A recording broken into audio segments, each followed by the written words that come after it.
Welcome everyone to Star Wars Holocron.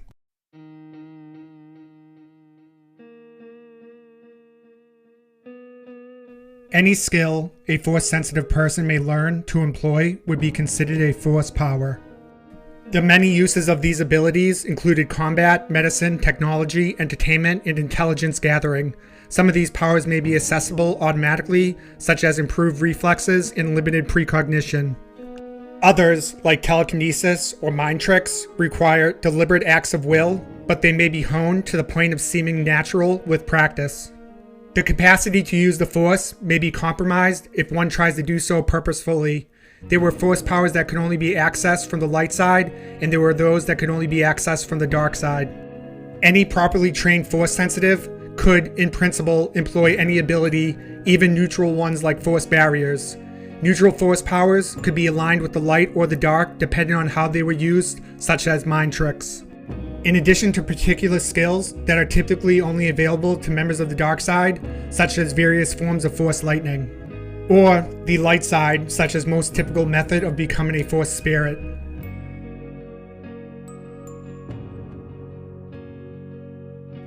The Force was an energy field that enveloped and held together everything in existence.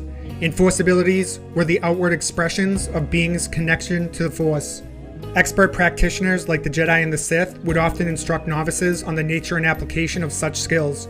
While mastery of some techniques required a strong leaning towards either the light side or dark side of the Force, others were accessible to anyone with a predisposition. Some communities, like the Witches of Dathomir, Night Sisters, Mind Witches, and practitioners of Sith magic and Sith alchemy, used the Force as a type of magic. Aside from being a unifying force, the Force also manifests as the living Force. The living Force was near to creatures in their lives and deaths. In contrast to the unifying Force, which was vast and cosmic, a part of space and time rather than corporeal bodies. Abilities associated with the tangible Force included the ability to calm people's emotions, move things, heighten the senses, leap, and run.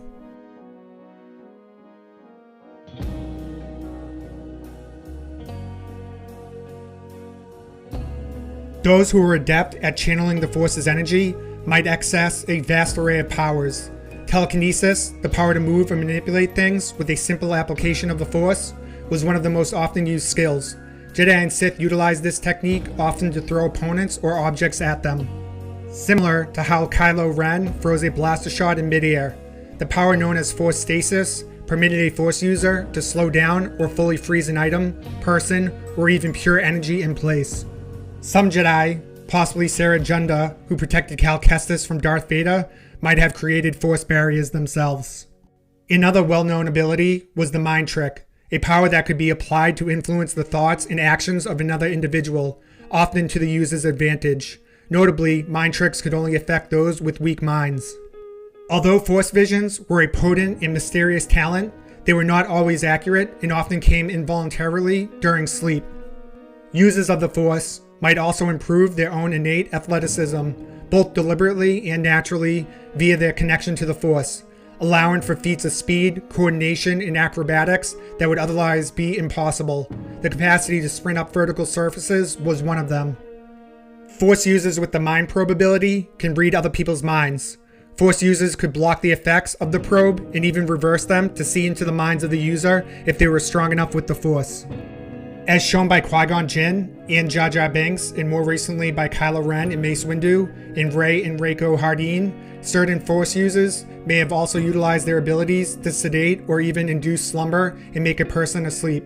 The most fundamental Force skill was Force sensing, intuition that could sense emotions, future disturbances by significant traumatic events, danger, and the dark side.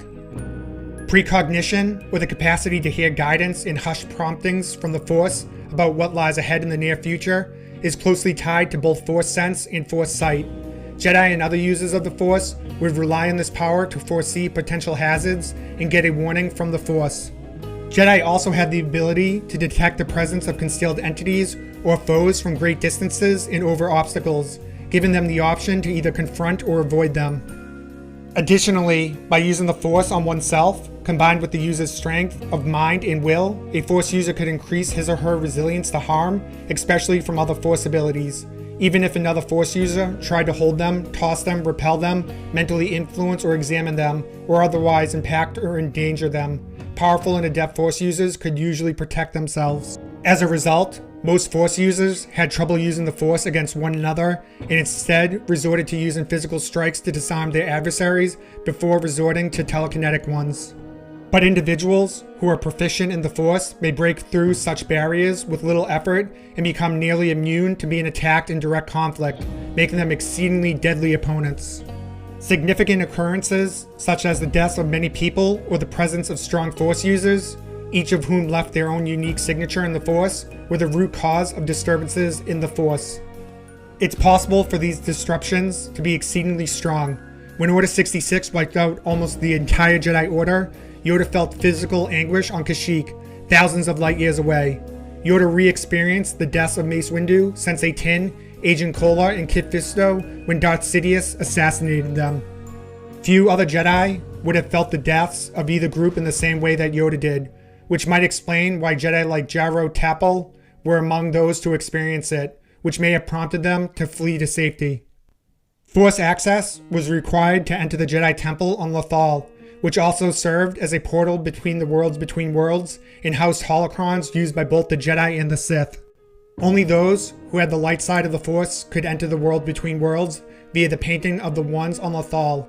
Darth Sidious demonstrated that the only other way to enter the world between worlds was through a link with a light side user when he used the fire energy from a Sith ritual to latch onto Ezra Bridger and travel there for a brief period of time.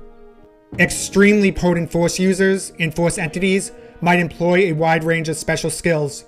One of the Ones, the Father, had such control over the Force that he could touch a lightsaber blade without injury, while another, the Son, could possess others. The Son and the Daughter might also change form.